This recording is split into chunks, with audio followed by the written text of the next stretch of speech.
আসসালামু আলাইকুম। কেমন আছেন সবাই? জাইহান একটু ঘুরতে যাচ্ছে তার নানু ভাইয়ের সাথে। ও সারাদিন বাসায় ছিল।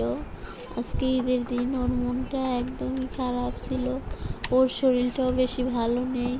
আর সাফওয়ান আমার ছোট ছেলে, ওর শরীরও ভালো নেই, ও অনেক অসুস্থ।